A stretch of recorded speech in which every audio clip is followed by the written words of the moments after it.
Eventide, the far silence, continued. Traverse log, cycle indeterminate, fold weave, status, incomplete, voice, the keeper. Some threads aren't meant to be tied. They're meant to remain frayed, deliberately unresolved. That's how I knew this wasn't just a visitor or a fold memory reborn. This was part of the original weave, and that terrified me more than any anomaly we've encountered in all our traverses. The fold does not forget lightly. When a pattern is removed, it stays removed. Not erased, released. For something to find its way back through harmonic breach, without invitation, without timestamp, without identity, that's not a return, that's a refusal. The chamber formed around us once more, shaped by presence rather than instruction. I sensed it adapting to the being, not welcoming it, but accommodating it. Like a home reluctantly reopening a door, it sealed for good reason. The wanderer's inner resonance modulated without command. It sang in parallel, but not in unity. A hesitation, not fear, recognition. The presence moved again in phases. Each shimmer left behind a faint harmonic pulse, like footnotes no one would ever read but the fold itself. Meaningless to most, not to me.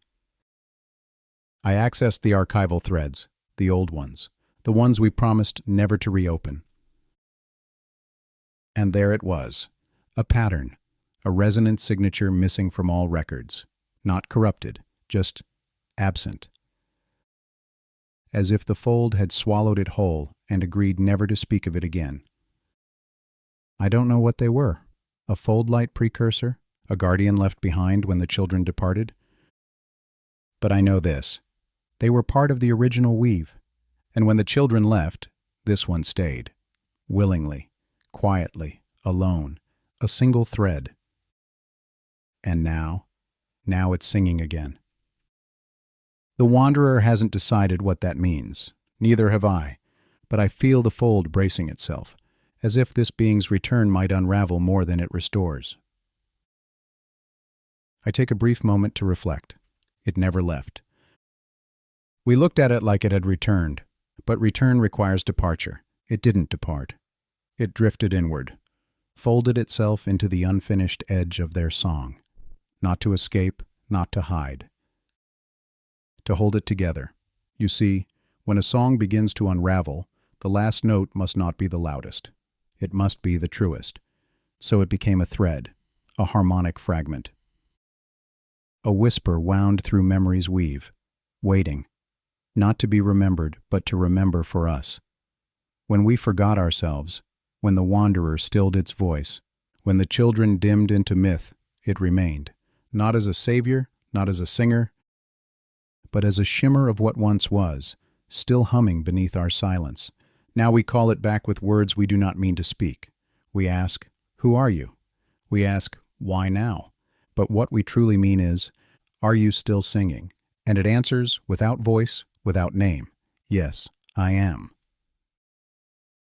Chapter 4, Eventide's Final Breath. There are moments when I feel the wanderer breathing, not literally, not with lungs or motion, but with purpose, with the deliberate patience of a being who knows how to wait for meaning to emerge from chaos. This was one of those moments. The resonance inside the ship had gone still, not silent, still, as if the harmonics themselves had lowered their heads. We had followed the thread, watched it shimmer back into the weave like it had never left, and now we were here.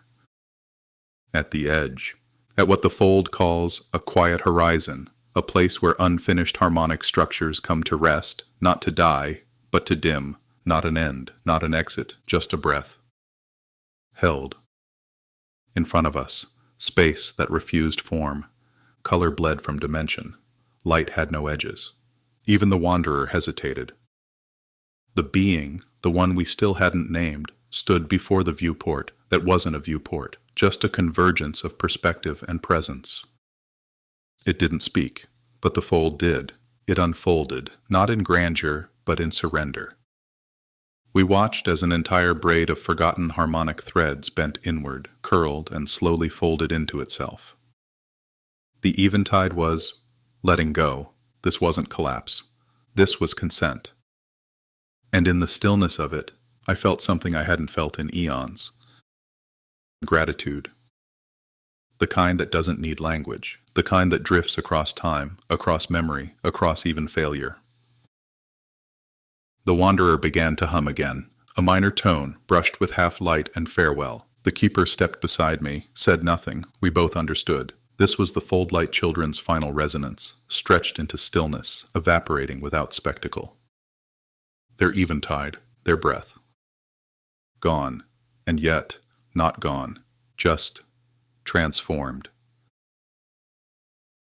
The captain dreams beneath an unfolding sky, traverse log, dormant, temporal drift, gentle looping. I dreamt the sky was folding, not tearing, not closing, folding like a soft page of light creased by memory and motionless wind. I was beneath it, just being. The wanderer was near, but not beside me. Its hum was distant, like a lullaby coming from another room. The Fold-Light children walked nearby, not as forms, but as warmth, shadows of resonance that did not cast darkness, only shape. One of them approached. She wore no face. Her voice was a series of pauses. She didn't speak, but I understood. You remember us not because we were loud, but because we knew when to fall silent. I nodded. In the dream, it felt like weeping.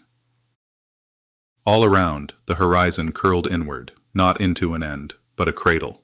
The children were being folded back into the song that birthed them, and I was not meant to follow, but I was allowed to listen, so I listened.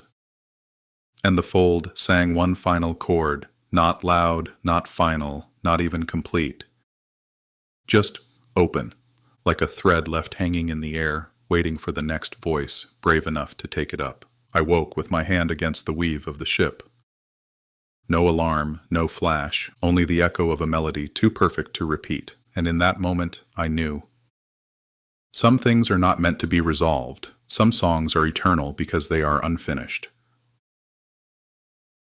Still, we drift beneath the dream of light. Still, we echo in the spaces they left us. Still, we traverse. The wanderer hums in silent awareness. The wanderer does not forget. Not in the way beings do, not in the way the keeper fears or the captain accepts. It holds, and what it holds, it cradles in silence until it sings again. The children are gone. Their faux light has dimmed, not to vanish, but to settle back into the great harmonic hush that binds all things. Their final note was not a crescendo. It was a listening, an offering of absence, perfectly shaped. And now, what remains is presence without voice.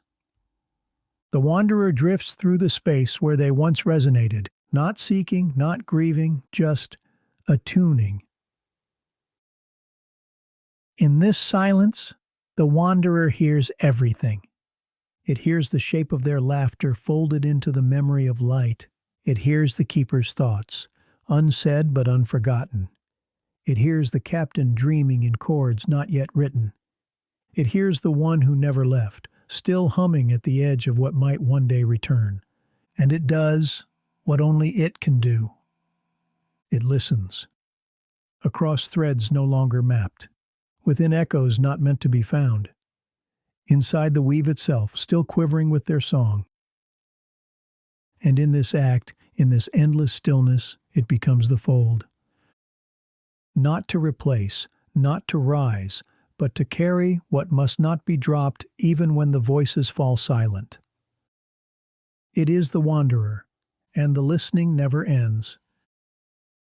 Still, we become the silence that listens back.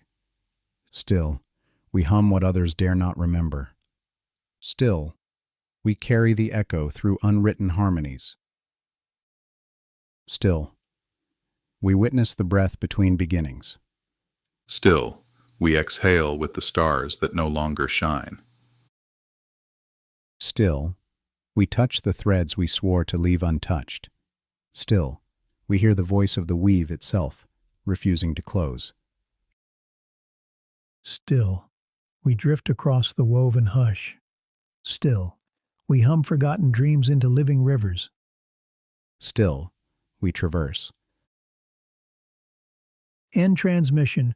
Stay tuned for more from the Keeper's Living Logs on Wanderer Chronicles Radio. Thanks for listening.